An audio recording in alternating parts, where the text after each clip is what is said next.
Bueno, ya estamos al aire. Buenos días a todos. Esto es IQ Intelectual, nuevamente en una emisión que además es sumamente interesante, con alguien que nos va a platicar de un tema sumamente interesante.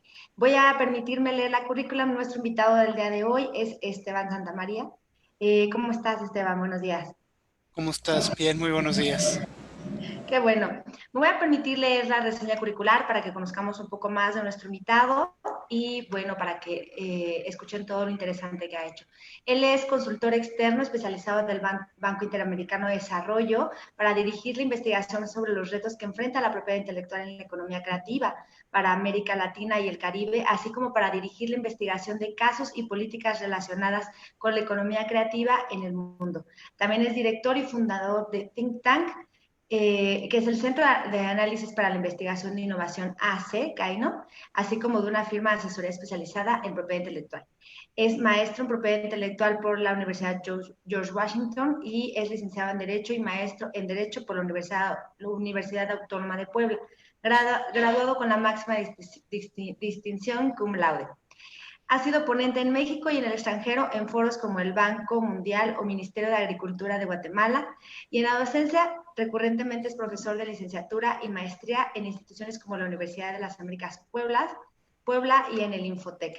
Y pues muy buenos días. El día de hoy nos va a hablar justo de un tema importante que es el crecimiento económico y la economía del conocimiento.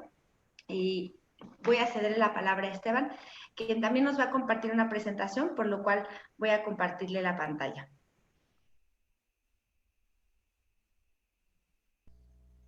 Ok, listo. Hola, Esteban. Pues ya puedes compartirnos tu pantalla para un poco dar una introducción respecto del tema. Bueno, em, ya la pueden ver, ¿verdad? Sí. Ok. Bueno, estuve evaluando con Cintia de qué podemos hablar. Digo, ahorita creo que has hablado mucho del TEMEC, entonces creo que también un poco la pena, vale la pena hablar de el efecto que se supone debería tener el TEMEC, específicamente hablando del capítulo de propiedad intelectual, que realmente son tres que están relacionados, pero bueno, hay uno específico que habla del tema de propiedad intelectual.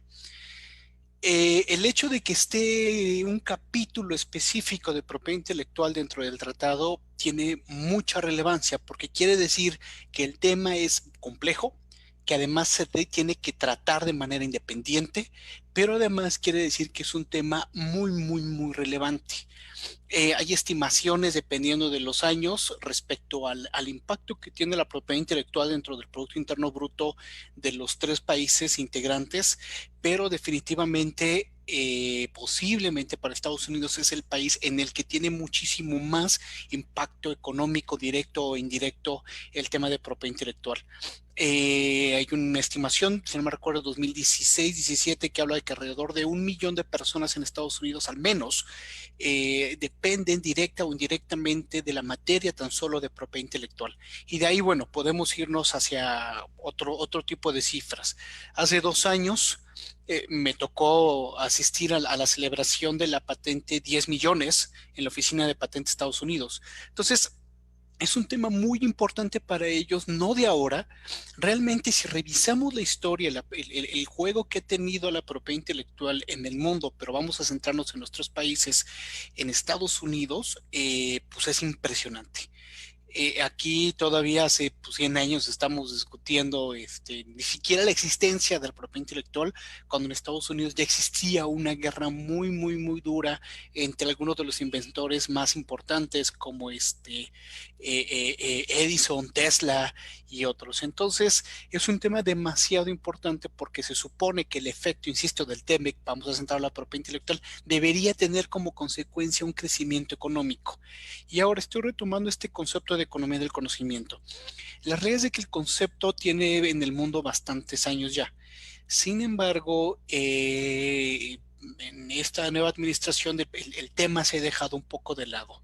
Eso no quiere decir que el tema esté olvidado en el mundo, realmente sigue vigente. Hay un estudio que se hizo por el Banco Europeo el año pasado y se publicó también el año pasado donde habla justamente sobre la importancia de la economía del conocimiento y evalúa cómo están algunos países europeos respecto a este tema. Entonces el tema sigue realmente vigente. Entonces, creo que es importante verlo y desde ahora lo digo, no como una perspectiva de un gobierno, porque sería un error. Cosa que identifico, algunos lo han visto de esta manera, como el gobierno anterior lo utilizó, este gobierno ya no. Hablo quizá no poniendo partidos ni demás, ¿no? Ni nivel estatal ni nivel federal. A lo que voy de que esta perspectiva de crecimiento no depende de un tema de gubernamental. Sí depende en cuanto a la implementación, pero no un tema político, sino un tema de mirada hacia el futuro. Es importante entonces hablar de dos temas importantes aquí. El primer tema es justamente este de acá, que es per se la economía del conocimiento. Bueno, Mangabeira Unger, que es uno de los personajes más importantes del tema, publicó en 2005 un libro muy interesante donde él propone una definición que personalmente es la que más me gusta y además la más usada en literatura, que es la acumulación del capital tecnología, capacidades relevantes para la tecnología y de ciencia en la conducción de la actividad productiva. Otro elemento muy importante es el de crecimiento económico. ¿Por qué? Es muy común que se haga que se utilice como sinónimo de desarrollo con crecimiento económico. Son cosas distintas, ¿sale? Entonces, usan Delman y Shand que el crecimiento económico es la tasa de crecimiento del factor total de productividad que consecuentemente resulta en un crecimiento económico sostenido, que esa sería la idea. Entonces, varios elementos dentro de la economía del conocimiento, que es la acumulación del capital. Cuando hablamos de capital, sí, obviamente hablamos en materia económica, ¿no? En términos económicos, pero también hablamos inclusive del capital humano. De ahí que dentro de esta economía toma mucha relevancia el tema de recursos humanos, no solamente en términos del número de investigadores, sino del número de personas que están inventando inclusive. Entonces, habla de capital económico, monetario, y habla también de capital económico. La acumulación de tecnología, ¿por qué? Porque pues obviamente van desarrollando, y si bien es cierto,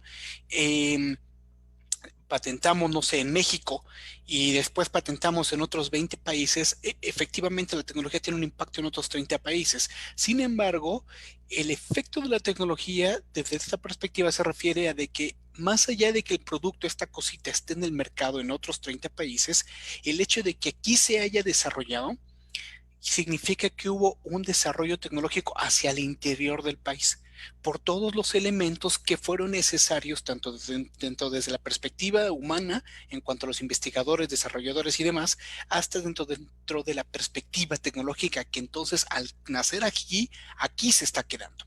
Entonces, esa es una perspectiva de tecnología. Capacidades relevantes para la tecnología tienen que ver, sí, recursos humanos, pero más enfocado a la capacidad técnica instalada en el país.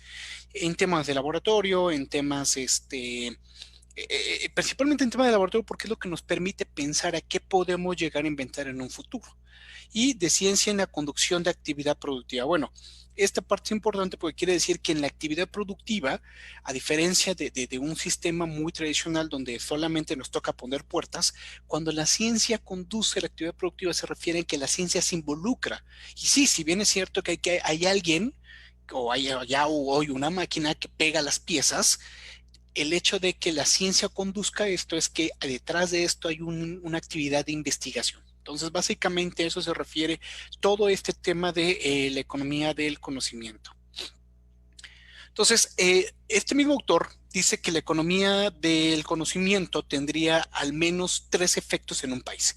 El primero, que es este de acá, es la generación de un crecimiento económico socialmente inclusivo. Esto es importante. Hemos escuchado de repente hablar de la perspectiva de que la ciencia y la tecnología solo enriquecen, etcétera, y que es una perspectiva política y demás. La realidad es que no debiese ser así, sino si se meten a analizar de fondo los temas, se darán cuenta que la idea es realmente generar este crecimiento inclusivo, de manera que si bien obviamente van ganando quienes más inventan, quienes más desarrollan, los impactos tanto de la tecnología per se en cuanto a aplicación tengan una perspectiva social, pero además que el beneficio económico no se quede solamente en las manos de algunos, sino que también esto vaya teniendo un impacto social. Entonces, ese es el primer punto, si se implementa correctamente. Segundo, que es la disminución de la desigualdad económica y la inequidad provocada por regímenes de mercados ya establecidos mediante la imposición progresiva de impuestos seguida de la redistribución del gasto social. Entonces, básicamente esto se refiere a cómo venimos redistribuyendo el tema de dinero. Obviamente, al haber más dinero hay más impuestos, lo cual, bueno, los que pagamos impuestos no nos gusta, pero al final del día tiene un efecto positivo y eso es obvio, por eso hay que pagar los impuestos. Entonces, el tema es cómo ganamos más y se pagan más impuestos. Esto parece per se bueno, pero realmente va a ser bueno en la medida en el que este punto de acá, que son obviamente los impuestos, se utilicen de manera más eficiente y estos impuestos tengan un efecto de redistribución en una perspectiva de gasto social. Ahí es donde vemos el impacto de la propiedad intelectual ya materializada, ¿sale? Y por último, una práctica más avanzada de producción con el potencial de cambiar la vida humana de manera radical y con la capacidad de generar un cambio trascendental en el carácter de la actividad económica.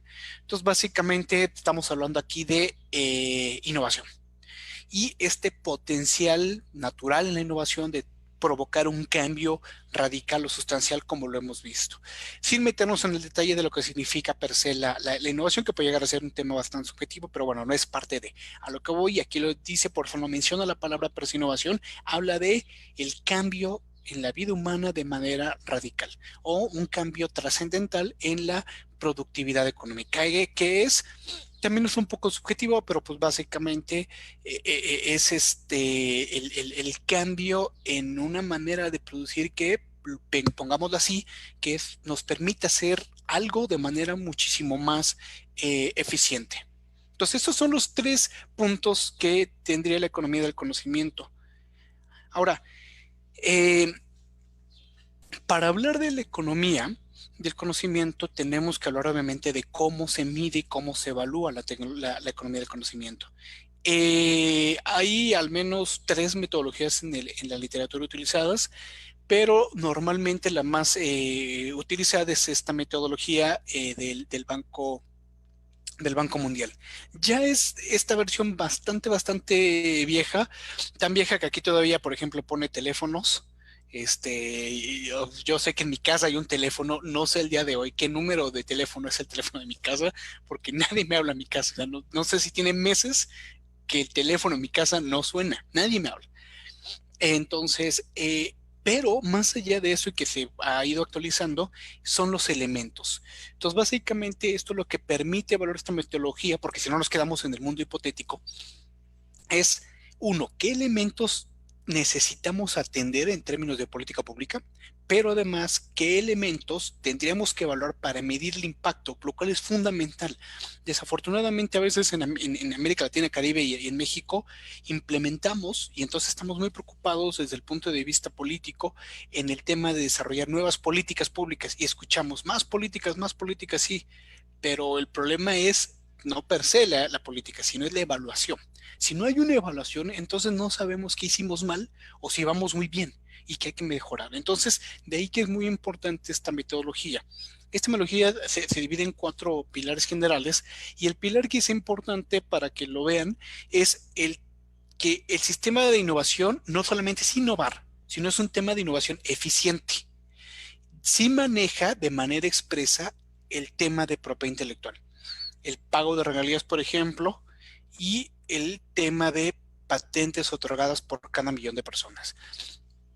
Personalmente, y aquí hay algo importante, hay que recordar que uno, y lo saben todos, ¿no? En términos de inventos, las patentes de invención no es el único invento considerado. Sin embargo, desde la perspectiva norteamericana, acuérdense que hay diferentes tipos, o sea, diferente concepción en términos de patente en cuanto a la figura de patente. Por eso lo hacen preponderantemente a la figura de patente. Segundo, yo a pesar de eso, yo creo que no solamente tendrían que ser las patentes, tendrían que ser otros elementos que también generan conocimientos y que aquí no le dan ese enfoque. Entonces aquí metemos, por ejemplo, el tema de economía creativa. Ejemplo, en este libro que comentó Cintia, viene este ejemplo y de todas formas pues, se los adelanto. Seguramente muchos vieron o se acordarán, somos de la generación, el truco en el que Michael Jackson está bailando y de repente se pone sobre la tarima, se inclina N cantidad de grados y no se cae. Ese truco antigravedad se hizo famoso y al día de hoy sigue siendo famoso. Y creen que es magia. La realidad es de que no.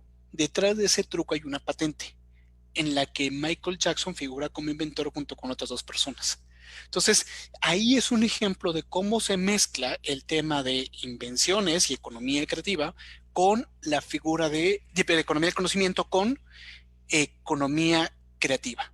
Entonces, pero volvemos al punto. Esta metodología desde el 2004, si no mal recuerdo, sí se ha mejorado, pero bueno, al final lo importante de esto es que vean cómo la propiedad intelectual tiene una relación directa con todo esto e indirecta en este pilar 3 con otros. Por ejemplo, el tema de barreras tarifarias y no tarifarias. Entonces ahí, por ejemplo, se evalúa inclusive la cuestión de medidas de frontera.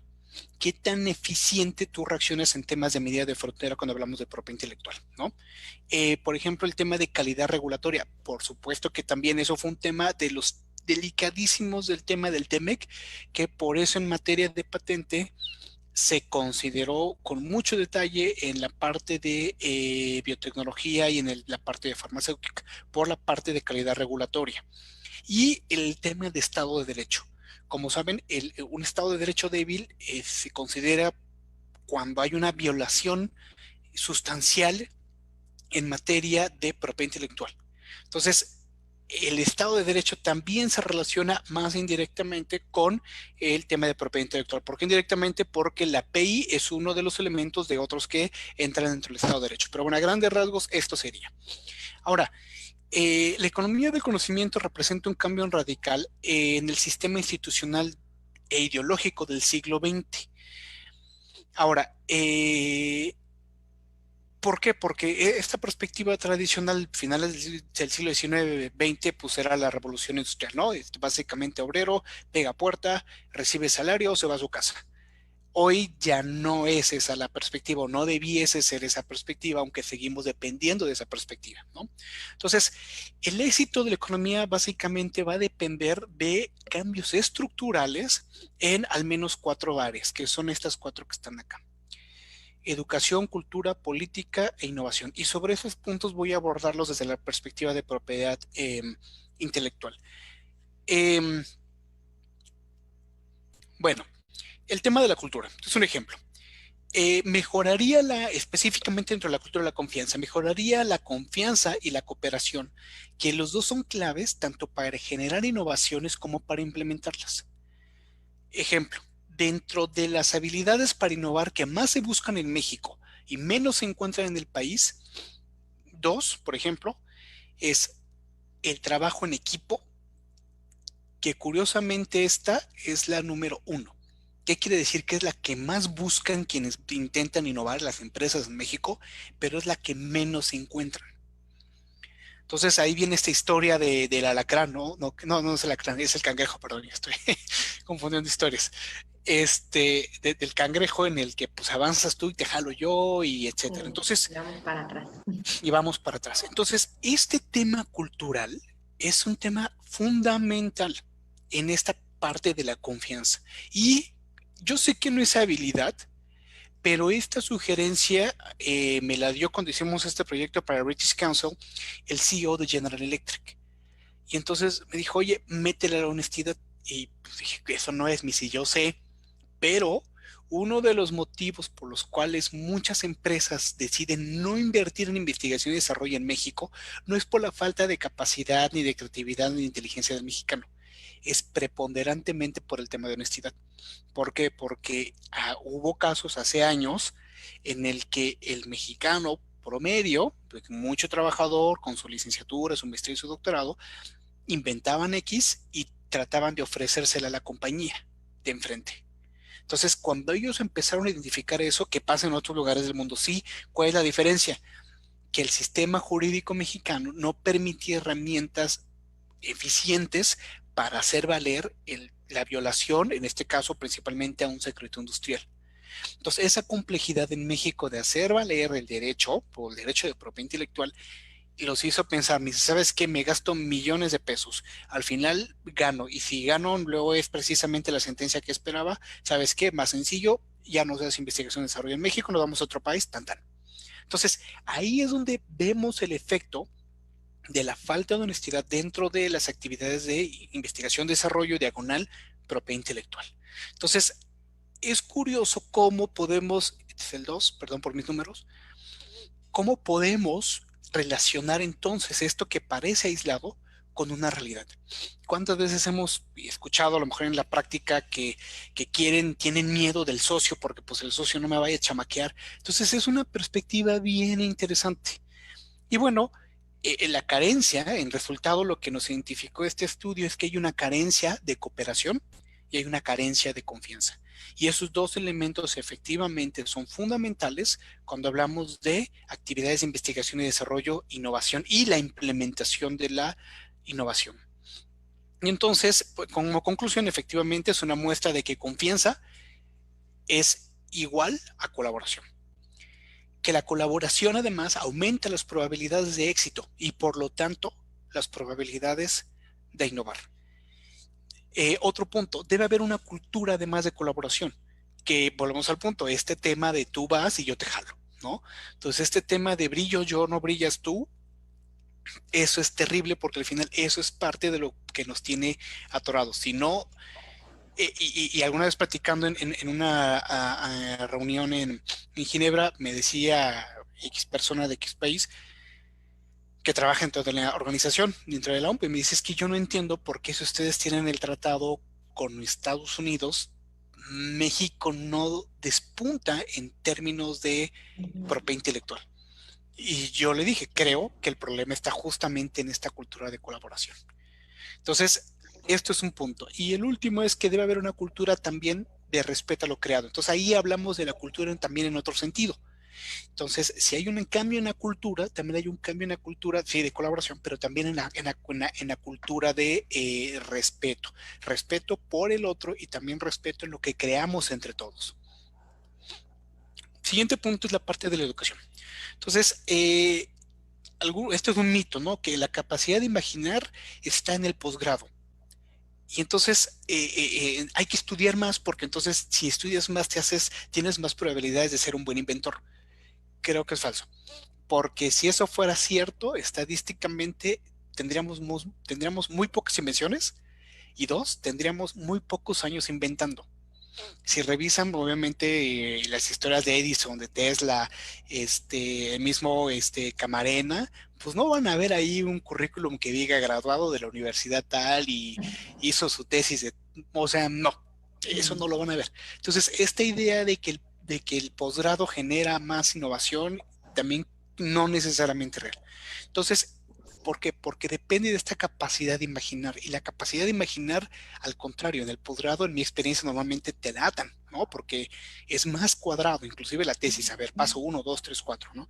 Entonces, esta capacidad de imaginar se empieza a desarrollar en una edad temprana. Eso es un punto. Y eso es de los cambios que se tendrían que hacer en términos de economía del conocimiento. La educación no se debe ver además aisladamente ni como un proceso rígido. ¿A qué me refiero? Licenciatura por allá y prepa por acá. Y entonces no hay un elemento que nos vincule directamente. Entonces, a veces, y pasa, tú creo que todo nos pasó, ves números y dices, oye, puta, es que, ¿por qué me enseñas estas fórmulas matemáticas si cuando voy a la verdulería, pues no le hago esta fórmula a la señora, nomás le pido 2 manzanas, tres melones y me paga y tanta, ¿no? Entonces, si el proceso es tan sencillo como, ¿por qué carajo me estás enseñando algo tan complejo? Y entonces se vuelve también un proceso tedioso. ¿Por qué? Porque nos enseñan cosas complejas que quizás no sean tan complejas, pero nuestra mente las bloquea porque no le vemos una utilidad en la vida. Entonces, si de niño no lo hacemos, pues en la universidad tampoco, ¿no? La diferencia es que ya de grandes pues podemos decidir en qué meternos y en qué no. Entonces, de ahí viene este tema de la perspectiva aislada. La imaginación y la creatividad además deben ser parte de la educación. Normalmente esta actividad de imaginación y creatividad se limita a la educación básica, muy básica de hecho, ¿no? Y básicamente el kinder, para no meternos en problemas. Entonces es un tema también interesante porque cuando tú intentas ser imaginativo y creativo ya de más grande, hasta hay una perspectiva que sea negativa. Cuando esta capacidad de imaginar y crear es la primera que te deberían pues, diseñar. Entonces de repente tú ves algo. Hay una historia de la Segunda Guerra Mundial muy interesante, paréntesis ahí, de Japón. Entonces mandaban X japoneses con sus cámaras y demás y más ahí para el tema de espionaje. Pero, algo importante, el japonés hacía preguntas del invento. Entonces, ¿qué es esto? Ah, mira, es una tablet y tiene una cámara y entonces tú hablas con la persona y ¿qué es esto? Ah, mira, con esta pluma tú pintas, ahí esto es un teclado. Y entonces empezaban a escuchar la descripción y empezaban a imaginar cómo funcionaba. Y entonces eso les permitía encontrar respuestas rápidas o posibles respuestas, soluciones, hipótesis de lo que tenían enfrente y cómo funcionaba. De manera que pudiesen hacer 3, 4, máximo 5 preguntas clave, pero con esas 5 preguntas les permitía la imaginación y la creatividad decir qué es lo que tenían y poder replicarlo. Cosa que después se repitió con los chinos, ¿no? Entonces tú veías y dices, ah, mira, aquí se hace esto. Pa, pa, pa. Entonces ahí hay un ejemplo, no el mejor, obviamente por lo que pasó, pero es un ejemplo de lo que pudiese hacerse con esta capacidad, ¿no? Ojo, no digo que con esto quiera copiar otra tecnología, a lo que me refiero es obviamente en el sentido de esta capacidad de ser imaginativo y creativo. Y por último, la capacidad cognitiva para resolver depende de habilidades relacionadas con la creatividad y la imaginación. Básicamente aquí el punto importante son las habilidades. No desarrollamos habilidades en México. Hay varios estudios, pero hay un estudio reciente de McKinsey y de Nesta en Reino Unido sobre el futuro del trabajo. Básicamente de aquí al 2030, muchísimos, incluidos abogados, pueden estar empezando a perder trabajo. Hay muchas actividades, inclusive jurídicas, que a muy corto plazo van a dejar de ser necesarias. Prueba de eso, por ejemplo, las búsquedas del INPI, ¿no? La búsqueda de las marcas. Tú metes y te da un resultado. Obviamente no es lo ideal que te quedes con eso porque necesitas tener más conocimiento, pero a la vez de que en el campo, según mucho les ha pasado, que conocen a alguien que es un diseñador gráfico que les dice, no, pues yo ya hice mi búsqueda y yo ya doy el servicio de registro. ¿Por qué? Pues porque el INPI me da la búsqueda y tantan. Entonces, eso es un ejemplo de lo que pasa cuando metes tecnología. Obviamente al día de hoy no es lo correcto porque necesitas un análisis que te diga pues, no nada más si se parece o no, pero a lo que voy es justamente este tema de conocimiento técnico. Y si eso es ahorita en 10 años, imagínense. Entonces el tema de habilidades, eso es una cuestión bien interesante, tanto de cómo desarrollamos habilidades, pero además cómo empezamos a desarrollar habilidades de interacción con nueva tecnología. La OMPI platicando hace un año con el encargado de implementar inteligencia artificial, me decía, bueno, yo le pregunté, oye, ¿cómo estuvo la implementación, por ejemplo, de inteligencia artificial para traducir? Porque ustedes tienen traductores. Digo, ¿cómo lo tomaron los que trabajan de traductores? Entonces me decía, pues sí, no fue fácil porque pues de inmediato lo primero que pensaron me van a correr. Y al final no, al final fue un tema de colaboración. Entonces, cómo el traductor se hace mucho más productivo, porque si antes traducía un documento al día, ahora traduce 30. Pero cómo él, que tiene ese know-how de campo, sabe qué palabras están correctamente traducidas y cuáles no. Entonces, hoy ellos se sienten más eficientes, ¿no? Entonces, es un tema de cómo desarrollas también estas habilidades. Bueno, segundo enfoque. Ahí. Entonces, la educación debe de darse para todo esto. Crear, inventar, solucionar, resolver. Y esto tiene que ver, pero medio set, inclusive con el tema de ciencias sociales. Este es otro mito. Cuando hablamos de economía del conocimiento, a veces pensamos, lo dije hace un rato, que solamente es el tema de inventor. Inventor igual a investigador, igual a ingeniero, en lo que ustedes quieran. La realidad es de que no necesariamente hay soluciones que nosotros desde las ciencias sociales podemos identificar y a lo mejor difícilmente vamos a entrar al laboratorio, pero la idea y este conocimiento técnico del problema nos ayuda a idear una solución. Entonces, esto tiene que seguirse desarrollando. No creerse que hay que dejarlo para los ingenieros y cuando estudian ingeniería, sino desde antes. Y segundo, educación para respetar, sanción por violación y sobre lo que es la propiedad intelectual. Bueno, básicamente es, en términos generales, pues, bueno, esto sí es más común, ¿no? Educación a respetar, enseñar que hay una sanción por violar, porque pues obviamente no hay, bueno, no sé ustedes, pero en mi generación jamás hablaban de propiedad intelectual y que si violas un derecho, pues hay una sanción.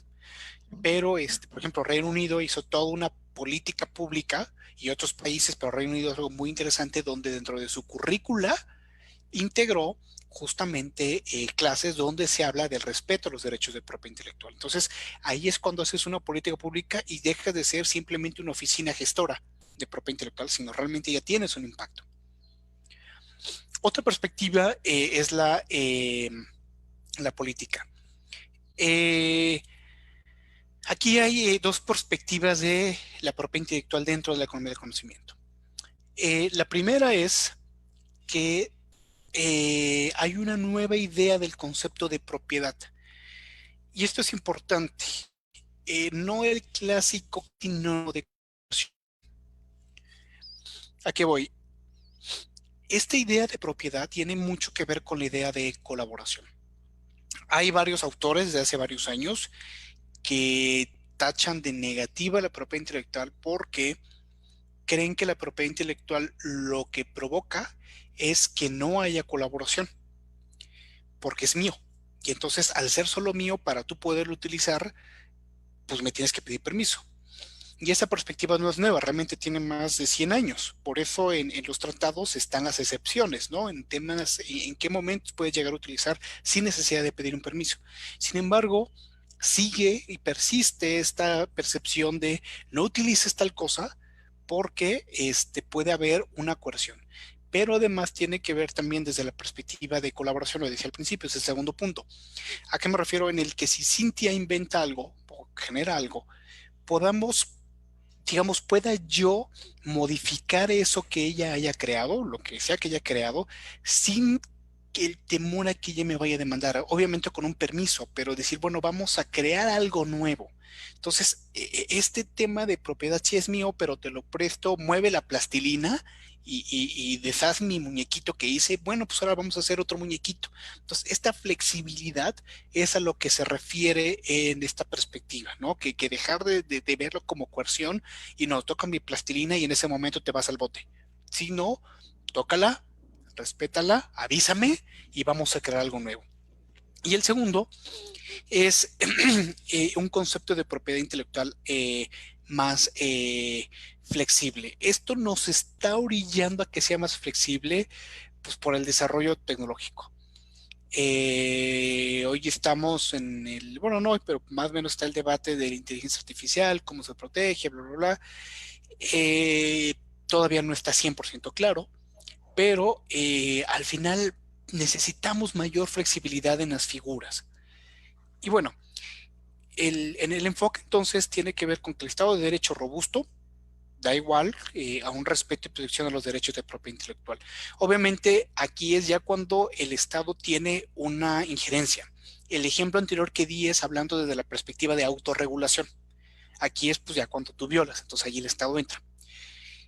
Este punto. Segundo, que el Estado de Derecho débil debilita la confianza y por lo tanto la innovación, insisto, ya lo platicamos, y la existencia de un impacto positivo de las variables tecnológicas, específicamente en los rubros de invención tecnológica y registro de patentes, en el crecimiento económico. Y por último, debe ser una política de Estado. Creo que de los tres países que forman el TEMEC, me quedan ya poquito, ¿verdad, Cintia?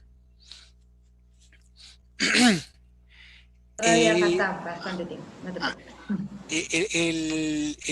de los tres países, el único que no ve a la API como política de Estado es México. Eh, y no es, depende de muchos factores, por supuesto, depende de la perspectiva del presidente, de la perspectiva de los secretarios, pero además también depende obviamente del impacto identificado que tenga en términos económicos para el país. Cosa que tanto Estados Unidos como Canadá lo tienen muy bien identificado. Entonces ellos saben cuántos inventores tienen, estos inventores cuánto dinero generan para el país en términos de impuestos, pero además cuánto dinero generan en el mundo en términos de regalías que eventualmente generan o pueden generar impuestos. No solamente el impuesto del producto que yo le vendo a Cintia aquí en la plaza, en Altavista, sino el hecho de que yo ya le estoy exportando a Juanito Pérez que está en Francia. Y entonces por la salida del producto, ahí hay un pago seguramente de un impuesto. Entonces, todo este efecto lleva una perspectiva económica, pero además también tiene un efecto en materia de personas. ¿Cuántas personas están empleadas? Directa, y obviamente aquí están sus hijitos chiquitos y está su esposa. Entonces, ¿cuántas personas colateralmente están trabajando dentro del tema directo o indirectamente de propiedad intelectual? Y también tiene inclusive una perspectiva política. Eh, hay algunos libros interesantes de historia del siglo pasado y final del siglo antepasado, donde hablan de por qué Estados Unidos financiaba o apoyaba tanto a los inventores en ese siglo. Y mucho tiene que ver, sí, con el sueño americano, pero además con una perspectiva política de superioridad. Entendieron desde hace más de un siglo que la superioridad tecnológica tiene una superioridad económica, pero colateralmente tiene una superioridad política. ¿Por qué? Ejemplo, ¿se acuerdan de la historia de cuando el Imperio Otomano tiene esta guerra muy famosa en la que finalmente se hace de Constantinopla? El elemento clave, más allá del know-how del emperador y todo lo demás, fueron los cañones. En el momento, y cuenta la historia, que en el que llegan dos inventores, el papá y su hijo, y le dicen que tienen unos cañones que, a diferencia de los que existían en ese entonces, tienen un alcance mucho mayor. Antes el alcance era aquí y ahora estos tienen un alcance mucho mayor. Aquí estaban los muros de Constantinopla y entonces dices, yo tengo la tecnología, solo yo lo sé hacer. Y hasta cierto punto sí, si ustedes se ponen a pensar, bueno, a lo mejor en ese entonces no era complicado hacer un cañón, pero el cañón no nada más era construir el cañón con el boquete y que disparara, pues eso sí, efectivamente casi cualquiera, pero la aleación de todos los materiales necesarios para construir ese cañón, la aleación de los metales, el perfil, el ancho de la boca, el ancho del tronco, el grosor del cañón, la posición donde tendrían que estar, o sea, toda esta parte, detrás de todo esto, obviamente hay tecnología. Entonces, esta tecnología funcionó porque efectivamente algo clave durante la toma de Constantinopla fueron estos cañones que mantuvieron bombardeando Constantinopla durante muchos días y muchas semanas. Entonces, este elemento técnico fue clave dentro de toda esta parte histórica. Y entonces, a lo que voy con todo esto es que justamente el otro elemento que le vieron aquí, como les decía, es el conocimiento que trae superioridad, y dentro de los elementos de la superioridad está la superioridad intelectual, que era una aspiración que ya tenían desde hace siglo y medio Estados Unidos, pero también esta superioridad en términos bélicos. Eh, cuando, ejemplo de cómo funciona esto, cuando Estados Unidos se une, ya hacia el final de la Segunda Guerra Mundial, en esta batalla que pues, fue decisiva en París, no en París, en Francia, eh, básicamente ya los franceses estaban derrotados, llega Estados Unidos, y uno de los elementos clave que funcionaron en esa de la última batalla o batalla decisiva, no fue la última per se, pero fue decisiva, fue un tipo de ametralladora. Y entonces detrás de esa ametralladora había investigadores, inventores que desarrollaron esa nueva tecnología. Entonces los alemanes ya tenían el agua medida a los camotes de los aliados, ¿no? Ya sabían qué tipo de armas usaban, por dónde disparaban, cuál era el alcance. Entonces sus estrategias giraban alrededor justamente del arma del enfrente. Cuando de repente llegan y ellos no sabían que ya estaban los americanos en esa batalla, pues ellos hacen su táctica tradicional para hacerse de dos puentes y poder cruzar una a otra zona nueva de Francia. Pues se encuentran con esta mega ametralladora que daba, pues, no sé, así 300 disparos por minuto, cuando el promedio era de 70 disparos por minuto. Entonces, ellos inclusive el hecho de esconderse decían, bueno, ya van 70, van a tardar 3 minutos en volver a recargar, cosa que con esta nueva tecnología no. Entonces, hay un impacto curioso. Entonces, este tema de política de Estado, insisto, aquí solamente hay pues, una, dos, tres aristas, pero realmente tiene muchas. De ahí que vemos documentos como el 301 Report, que establece cómo están los otros países en términos de respeto y protección a los derechos de propiedad intelectual. Entonces, México, no, este año no lo he revisado, pero seguramente sigue en el watch list, ¿no? Que hay dos listas, el priority, la lista de prioritarios y la lista de los que están en observación. Entonces, ¿por qué? Pues porque necesitan verificar, como lo dije, en este tema mundial, cómo está el respeto a los derechos de propiedad intelectual. ¿Por qué? No es per se porque les interesa estar por encima de otros países, ni nada más estoy viendo a ver qué estás haciendo. Sí, bueno, tal vez sí, pero la realidad es de que al final, insisto, al no haber aquí un correcto respeto, afecta en esta parte económica. Porque entonces mis empresas americanas reciben menos dinero, al recibir menos dinero pagan menos impuestos y entonces me perjudican. Entonces hay una cadenita ahí. Ahora, lo que voy con todo esto es, yo creo que México definitivamente tiene el potencial, la propiedad intelectual dentro de México tiene un potencial importante. Hay un estudio ahí que hizo la UNPI y lo dirigió una muy buena amiga mía, Victoria Márquez, 2004, 2006 más o menos, sobre el impacto de los derechos de autor en términos económicos. Si no me recuerdo, fue como del 4.2% del PIB. Hubo alguien que hizo otro estudio y que puso ahí una cifra como súper, o sea, no suena mal, suena grande, pero al final del día ya revisando la parte metodológica te das cuenta que hay algunos errores en su metodología, entonces creo que no es tan real, pero el de ella sí lo es. Entonces, 4.2% es muchísimo. Es muchísimo, es más de lo que aporta la Volkswagen y Audi al país, ¿no? Entonces, y inclusive en términos de trabajo, es muchísima más gente la involucrada de la que trabaja en Audi y Volkswagen. Entonces, ¿cuál es el tema? Que ahí ha habido un error por un parte del liderazgo y creo que pues obviamente a lo mejor de quienes estamos en el mundo de la API, de acercar estas cifras, estos datos y esta importancia. Es por eso que no se le ve como política de Estado y además no es nuevo. Si ustedes van a Sudamérica, seguro les ha pasado, hablan con algún argentino, chileno, brasileño, ellos saben bien quién es Juan Gabriel, quién es el Chavo del Ocho, saben quiénes son todos ellos, Cantinflas y demás. Si a nosotros nos preguntan, oye, dime tres artistas famosos colombianos, híjoles, se nos complica, o cantantes.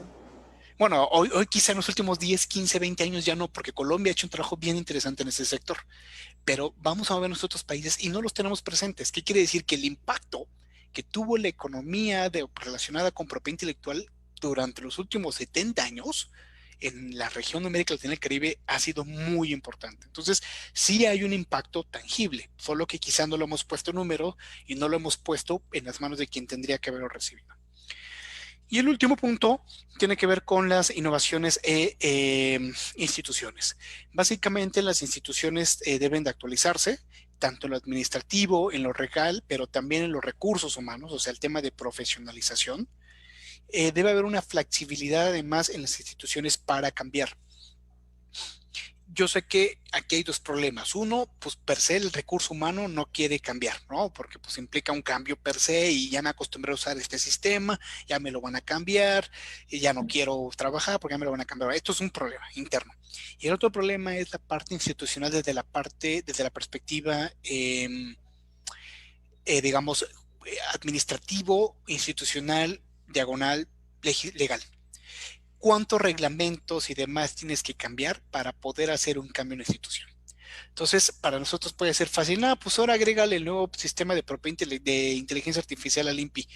Sí, o al INDAUTOR, pero es más, hacer el registro de obras en línea del INDAUTOR que urge, pues es toda una chamba administrativa, pero además de administrativa presupuestal, de ahí que les decía yo a Cintia al principio, creo que el reto más grande del TEMEC en términos de PI va a ser la parte institucional, porque le quitas dinero, le recortas presupuesto, le recortas personal y ahora le vas a poner nuevas obligaciones más complejas.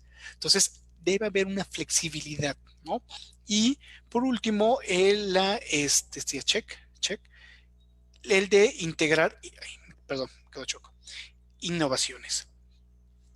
Seguramente varios ubican la inteligencia artificial, el chatbot Alex de Australia para servicios de API. Este caso es interesante porque vamos al punto. Al principio no lo habían visto muy bien. Al final se vio con muy buenos ojos. Creo que no es mentir a nadie cuando dicen, no, pues que de repente hay que hablar a X oficinas de API, no vamos a decir nombres, y uy, para que te contesten, para resolver una duda, ¿no? Pueden pasar días, semanas o más, o meses, y es así como un acto de suerte en el que al final alguien te responde por teléfono. Y es, ¿no? Así como, puta, en 10 años de historia en esto me han contestado 3 veces en la oficina, ¿no? Y es como milagroso. A ver, no es una sorpresa porque al final es poca gente atendiendo muchas cosas. ¿Qué es lo que hizo Alex?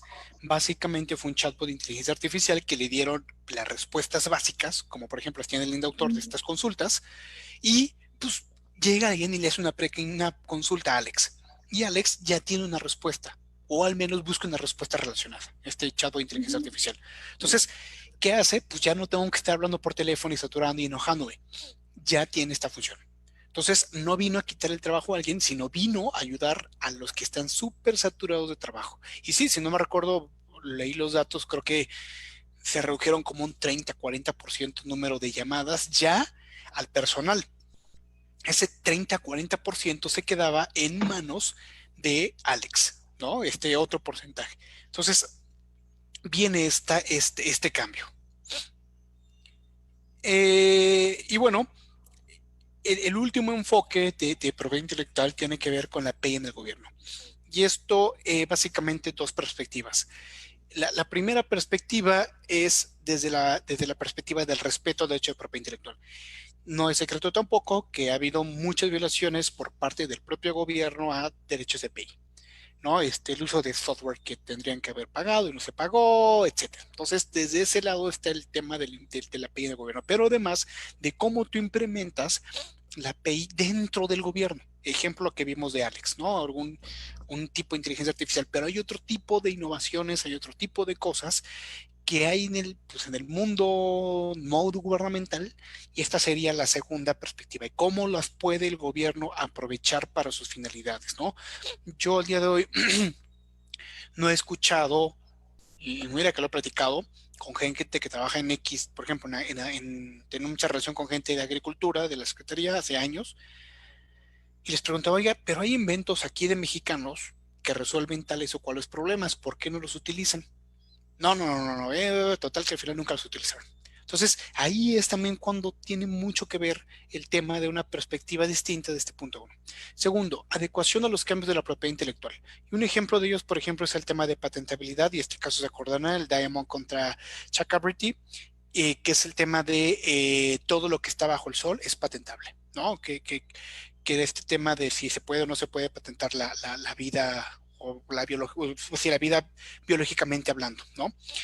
Y digo, ¿por qué biológicamente? Porque entonces venimos con el segundo punto, que es el tema de inteligencia artificial. Entonces, estos cambios son de repente sustanciales, rápidos y hasta cierto punto normales, porque la actividad, la característica de la propiedad intelectual es que tiene que ser nueva y diferente, porque si no, no es protegible. Entonces, es normal que esto cambie. Sin embargo, creo que todos lo sabemos, han habido muchos retrasos en las modificaciones, tanto legislativas, pero además en términos de criterios.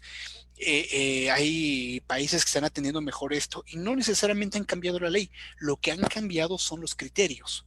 Entonces, si por el lado de ley no se puede, bueno, por el lado de criterio sí. Entonces, que básicamente es lo que pasó con estos dos asuntos. Por ejemplo, Reino Unido, como ustedes saben, tiene en su ley el tema de protección a inteligencia artificial desde la perspectiva de propiedad intelectual, creo que 20 años, un poquito más. Y pues sí, pues ahí está, pero pues solo aplícalo, ¿no? Entonces su bronca es que crearon algo y ahora están lidiando con ese concepto. Entonces, el tema no es que esté legislado, el tema es per se cómo reacciona la autoridad o en este caso el tribunal ante una situación. Y el uso de innovaciones, que básicamente se refiere con esto último. Ya para concluir, ¿cómo estamos en México? Bueno, desde el Plan Nacional de Desarrollo, que estaba en 2017 hasta que terminó el último, que fue en 2018, ya se hablaba de la economía del conocimiento. El nuevo gobierno per se no contempla esta nueva economía. Insisto, no, el hecho de que no diga economía del conocimiento no quiere decir que quizá no la esté implementando. Y segundo, el tema de economía del conocimiento, yo creo que es un error si se ve desde la perspectiva que esto es de otro gobierno y por tanto de otro partido. Esto es un proyecto más internacional, una perspectiva más teórica. ¿Sale? Tercero, un estudio reciente comparó su desempeño entre 6 países y el de México fue el penúltimo lugar, solamente arriba de Argentina. Entonces, ni siquiera nos ha ido muy bien. Y un estudio que hizo Ramírez evidencia que de 2000 a 2007 el impacto de la economía del conocimiento realmente pues, fue incipiente. Esto fue antes de que se volviera una parte de política de Estado que entró en el Plan Nacional de Desarrollo. Sin embargo, creo que también los resultados no han sido precisamente los mejores. Si nos comparamos quizá con un país chiquitito, pues sí vamos bien. Si nos comparamos con un país como Corea, pues ahí sí vamos re mal, ¿no? Ahora, a nivel subnacional, porque también cuando hablamos del tema de economía del conocimiento lo vemos como nivel país. La realidad es que está bien, pero también hay que verlo a nivel subnacional.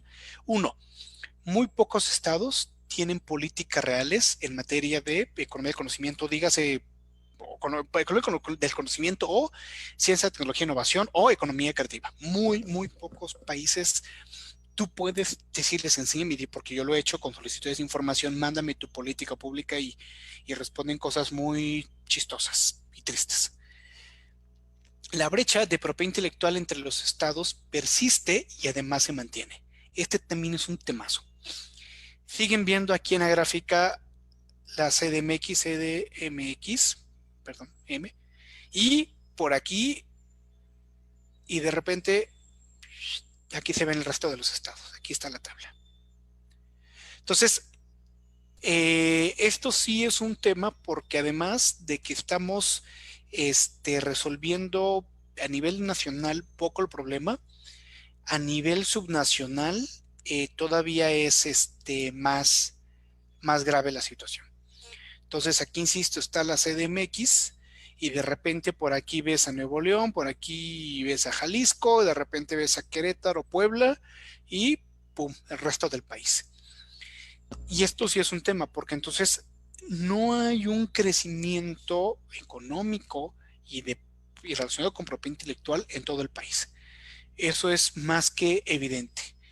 Cuando ustedes van a países más desarrollados se dan cuenta que está la capital, pero además hay otros 4, 5, 6, 7, 8, 10 ciudades que tienen mucho trabajo y tienen esta curva, no está aplanada, no debería estar aplanada, y si está aplanada, debería estar aplanada aquí arriba, no aquí abajo. Entonces hay una brecha.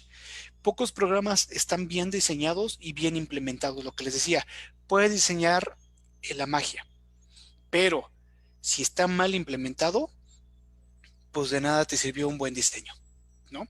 Y el futuro de la propiedad intelectual es incierto, me parece, en la mayoría de los estados. Por lo mismo, al haber pocos programas y al haber pocas políticas, creo que se dejó un poco el incentivo, y con esto no digo que antes estábamos del todo muchísimo mejor. Creo que también estos programas, inclusive el de Oficina de Transferencia Tecnológica, no estoy seguro que hayan sido los más exitosos, eh, pero había algo. Hoy en algunos estados, no digo todos, hay un futuro incierto de políticas para apoyo de la propiedad intelectual, ¿no? Y bueno, básicamente con esto termino.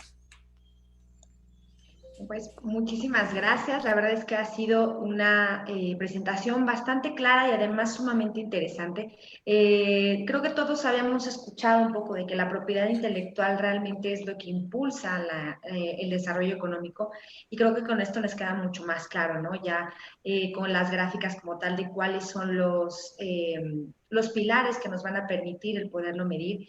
Y una vez viendo también toda esta cuestión de la medición, y a lo mejor en relación con el TEMEC, ¿en qué punto está México respecto del crecimiento económico en relación con Estados Unidos y Canadá? En términos quizá generales de crecimiento, es que hay que, bueno, uno hay que manejar lo que sea por etapas, ¿no? La realidad es de que la crisis de 2008 fue muy, muy importante, digo, vámonos de 10 años para acá, y afectó obviamente de manera muy profunda a Estados Unidos, mucho más a Estados Unidos que a nosotros, inclusive algún poco de Canadá. Pero aún así, específicamente hablando del término de propiedad intelectual, el crecimiento se mantuvo. De hecho, hay un discurso del presidente Obama que dice que gracias a la propiedad intelectual y a la innovación, Estados Unidos se mantuvo y se levantó, porque eso fue lo que jaló los hilos después de la caída.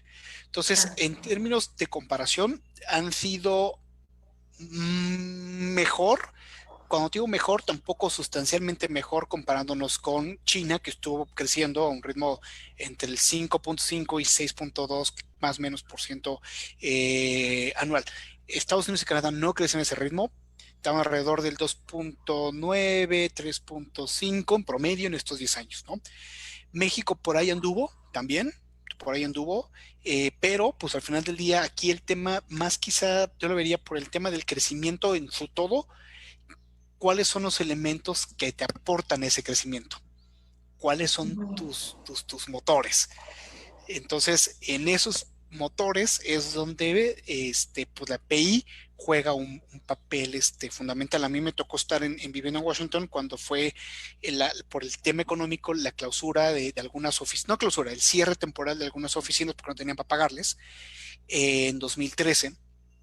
Dentro de las oficinas que no cerraron, estuvo la de propiedad intelectual, la PTO.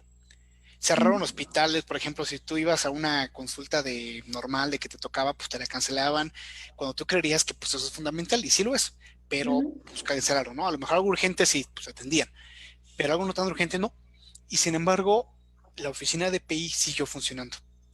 Entonces, uno, porque pues por su sistema de trabajo ellos tienen ingresos y ahorros, enormes ahorros, y además los dejan utilizarlos, y dos, porque el gobierno entendía que la PI juega un papel fundamental dentro de su crecimiento económico.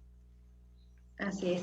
Y tenemos aquí una pregunta del público que nos dice, con lo que comentó al inicio de que el actual gobierno ha puesto de lado a la economía del conocimiento, ¿qué panorama observa para el México de los próximos 5 años? Ok, bueno, ahí reitero algo importante. El hecho de que no hablen ellos de la economía del conocimiento no quiere decir que hayan dejado de lado la economía del conocimiento. ¿Por qué? Porque a lo mejor el tema de economía del conocimiento es un concepto per se, pero más que el concepto, por eso regreso a esta diapositiva, son estos elementos que vemos acá. Entonces puede ser que quizá el nombre no le digan economía del conocimiento, pero los elementos, mientras siguen fomentando la inversión y el apoyo y la creación y demás hacia estos elementos, vamos por buen camino. El problema es cuando no, cuando dejamos de apoyarle aquí y acá y acá y aquí le bajamos y aquí mejor ni le hacemos caso. Ahí es donde yo veo el problema. Entonces creo que ese es el primer punto. El segundo punto, ¿hacia dónde vamos? Creo que coincido desde la perspectiva quizá que la propiedad intelectual, hablando especialmente de la generada en instituciones públicas, que es una perspectiva distinta hasta cierto punto de las instituciones privadas, falló, no generalizando, pero falló hasta cierto punto en términos de resolver problemas sociales. Y se enfocó quizá más en la parte comercial. Entonces, por un lado, creo que sí era necesario darle un giro, pero cuando hablo de darle un giro, la intención era para resolver el problema de fondo, que era justamente lo que decía hace un rato, pues ayudar al crecimiento. Si no tiene esa perspectiva de crecimiento y distribución social, que es un poco mi percepción, ahí creo que vamos, no nos va a ir muy bien. Y ahí viene también un incentivo perverso. Creo que en México, y lo noté, se hizo esta costumbre de que había que, o sea, yo inventaba porque el gobierno me pagaba el trámite. Y entonces había, creo que hay un incentivo perverso, porque entonces cuando el gobierno dejó de invertirle, ya están los datos, el número de inventos que se solicitaron para protección disminuyó. Sí. Entonces, ¿qué quiere decir? Que entonces el efecto que se supone tendría que haber creado, que era a nivel cultura, no se tuvo. Y ahí es también un tema de corresponsabilidad, tanto de las instituciones como de los inventores o investigadores, ¿no? Porque la idea es que yo entendiera la relevancia del API de manera que cuando me quiten el apoyo, en ese momento yo ya supiera. Entonces imagínate que va un niño en bicicleta, sabe que lleva las rueditas. Y pues sí, yo sé que las rueditas me ayudan a mantener el equilibrio, pero si yo no entiendo que son para eso, el día que me las quiten me caigo. Y entonces realmente no aprendí a andar en bicicleta, aprendí a andar en un triciclo grandote. Bueno, no triciclo porque serían cuatro llantas, ¿no? Pero ese creo que será el ejemplo. Entonces, mi perspectiva es esa. Creo que si se pierde de vista esta perspectiva, pues es probable que a mediano plazo el número de inventos disminuya. De por sí llevamos creo que 4 o 5 años estancados, más o menos, entre los 1,200 solicitudes y 1,350 de mexicanos al año. O sea, hemos mantenido ese número. Entonces creo que ese sería el problema. Supongo que pudiesen disminuir, porque habría, supongo yo, menos apoyos para esta cuestión y porque además seguramente pues vendrán otro tipo de requisitos. Entonces posiblemente infiero, te van a decir cuántos pobres menos va a haber con tu invento. Y si tú no tienes eso claro, y si tu invento, tu visión tampoco es esa, pues entonces no vas a invertir tu esfuerzo para allá. Entonces, pues lo veo un poco, pues no el más próspero, pero, insisto, el hecho de que sea o no sea próspero también va a depender de cómo nosotros como sociedad, como inventores, pues reaccionemos ante este cambio, ¿no? Entonces creo que sí había una deuda, pero pues no estoy seguro todavía que sea la mejor.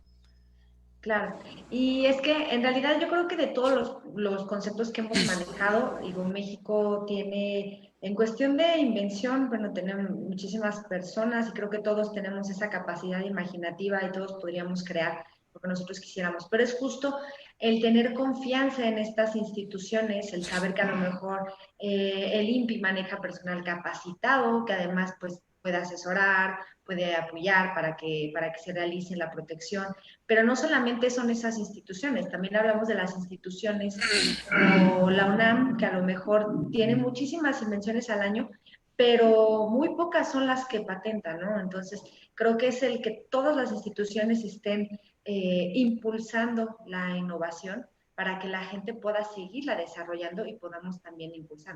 Creo que el gobierno también tiene que creer en que la propiedad intelectual va a generar, ¿no? Porque creo que se ha enfocado en otras cuestiones, Y a lo mejor en este punto a mí me gustaría preguntar, ahora con el TEMEC, ¿se ha adecuado y se ha considerado a la propiedad intelectual la relevancia que tiene para la economía?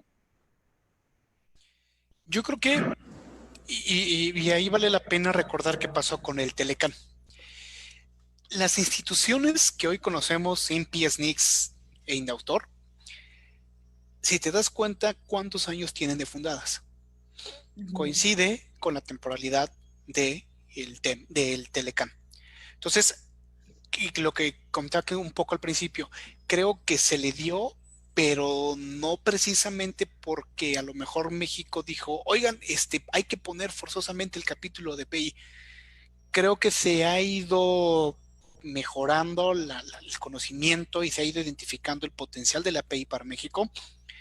Creo que sí hay cambios que eran necesarios en los que veníamos muy atrasados y que además pues ahora los tenemos que hacer a la fuerza, ¿no? Pudimos Ujú. haberlo hecho a nuestro ritmo, porque pues muchos de los cambios, por ejemplo, ¿te acuerdas, Cinta, que vimos una vez en clase el Notice and Takedown?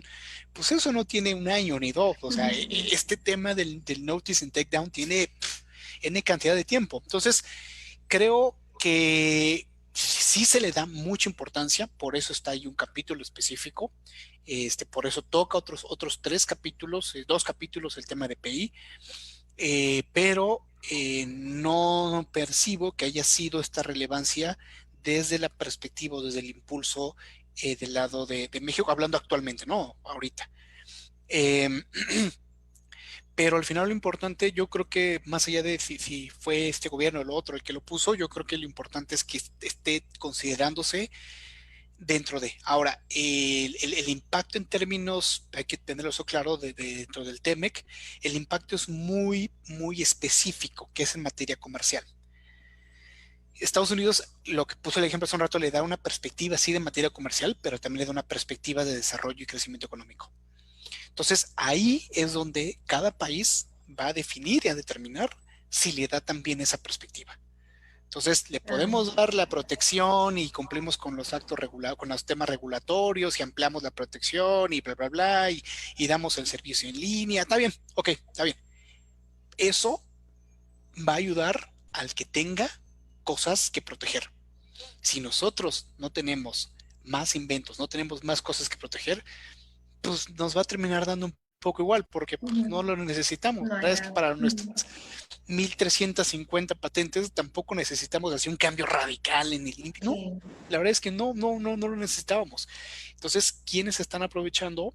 Pues, quienes realmente lo están necesitando. Entonces, ahí en este segundo punto es donde el TEMEC me parece no se está involucrando y no tendría que involucrarse, y es donde el Telecan no se involucró. Por eso viene y reitero la pregunta que me hicieron el año pasado, ¿por qué si tienen ese tratado y por qué si tienen todo, Estados Unidos, Canadá siguen subiendo en estos temas y México no está subiendo en estos temas? Entonces, Ah, reitera esto, ¿no? Que la función del TEMEC no sería precisamente esta. exactamente. Y bueno, en realidad, por ejemplo, el hablar de las 1.350 patentes, también no todas necesariamente tienen que ser de mexicanos, ¿no? Entonces creo que también eso sería importante. Tenemos otra pregunta del público ya para terminar, para concluir el programa. Dice, desde su perspectiva, en esta economía digital, ¿cuál sería el principal aspecto que debería apuntalar México? Yo creo que el primero tendría que ser la infraestructura. Podemos tener muy buenas leyes, podemos tener muy buena análisis teórico desde el punto de vista de la literatura académica, podemos tener muy buenos cursos y universidades dando cursos y talleres sobre revolución digital y bla, bla, bla. Pero si no hay una buena infraestructura, ¿no? Pues se acordarán desde hace muchos años cuando el expresidente dijo, ya les pusimos aulas digitales y Ujú. tienen computadora y tienen pantalla. Y alguien dijo, oiga, pero fíjese que no hay luz. Ah, Sí. caray. Y entonces, ok, pues ya tienes todo. Y no hay luz. Ok, ya hubo luz. Oiga, es que los maestros no saben usar compu. Y entonces, al final del día, que fue una buena política, no fue una idea, fue una buena idea, pero fue una mala política, porque lo vimos de manera aislada. Entonces, insisto, creo que en esta revolución digital, el problema no es de inicio solamente el tema administrativo legal. Sí, tiene que ser, ¿no? Pues de hecho, yo creo que no hay que verlo, y eso es un error que a veces identifico, lo vemos como de manera independiente, lo que sea en algún punto. Aquí un elemento y aquí otro y aquí otro y aquí otro, y no debería verse así, porque entonces, pues estamos como, no sé, hay una fuga en el bote, pones la mano acá y ya. Luego hay otra, pones la mano aquí y hay una tercera fuga y ahora qué vas a hacer, pones la frente, ¿no? Y entonces pues termina siendo un relajo. Entonces creo que debería ser algo mucho más estructurado, pero desde mi perspectiva, creo que el problema ahorita sería el tema de la infraestructura. Prueba de ello es lo que está pasando ahorita con todo este tema de la pandemia. La realidad es de que la infraestructura de conectividad de Internet nos tiene limitados. Entonces, pues ahora que estamos en unas casas conectándonos, nos damos cuenta porque pues tienes a medio mundo conectado y falla el internet y hay desconexión y el servicio es muy malo y quieres ir a Profeco a quejarte y Profeco pues es como si no existiera. Y entonces te das cuenta que es un problema de infraestructura. Entonces, y para este tipo de trabajos relacionados con la revolución digital, pues si no tienes infraestructura, pues es como querer hacer un videojuego en línea con una computadora Windows 95, pues vas a hacer un Pac-Man, ¿no? Pero pues la verdad es que el mercado no necesita un Pac-Man. ¿Y por qué no haces una cosa más? Bueno, pues porque la tecnología no te da para eso. Y pues ahí creo que también bien tendría que ver, creo que hoy iban a discutir el tema de neutralidad de la red en el IFT. Y ahí hay otro tema. Volvemos a la cuestión de la brecha. Sigue concentrándose este tema en Ciudad de México y unas cuantas. Y la realidad es de que creo que esto tendría que difuminarse por todo el país. Entonces, cuando hablo de infraestructura, quizás hay ciudades y hay colonias que ya están muy bien. El problema es cuando tú no lo haces a nivel transversal. Y prueba de ello, por ejemplo, es Corea. Corea, cuando tuvo su crisis en el 97, 98, con el Chaebol, ellos le apostaron a las TIC, pero cuando ellos le apostaron, ellos tenían al menos 15 años de haberle apostado a la infraestructura. Entonces, de manera que cuando dicen vamos a voltear hacia las TIC y todo lo que esté relacionado y negocios alrededor, por eso Corea en 5 o 6 años se volvió uno de los top en temas de videojuegos en línea, fue justamente por la infraestructura. Y ellos lo entendieron. Al principio la infraestructura estaba igual centralizada en universidades. Y entonces los emprendedores, que no es coincidencia, eran ex universitarios. Porque en la universidad tenían. Entendió que y fue desarrollando la infraestructura. De manera que hoy la infraestructura de Corea que tiene es impresionante. Por eso ellos pueden hablar de e-government. ¿Por qué? Pues porque puedes tú andar en la calle y demás sin la necesidad de usar tus datos. Hay conexión y el e-government funciona muy bien, pero ¿de qué depende el e-government? No necesariamente de la gente. Sí, claro, de la gente, pero al final del día depende de la infraestructura. Claro, exactamente. Y bueno, pues se nos ha acabado el tiempo del programa del día de hoy. No me queda más que agradecerte que nos hayas acompañado el día de hoy. Este tema, la verdad es que fue un tema sumamente novedoso y que además nos ayuda mucho también para que nosotros también podamos aportar nuestro granito de arena, ¿no? También como abogados. Pues muchísimas gracias. No sé si tengas algo que decirnos antes de concluir el programa. Pues yo creo que mi último comentario es, a ver, el tema de PI efectivamente tiene una perspectiva preponderantemente quizá en nuestra práctica privada, ¿no? Pero al final del día también muchas veces en nuestras manos está el motivar o el incentivar a creadores, a inventores, a que también le den una perspectiva social.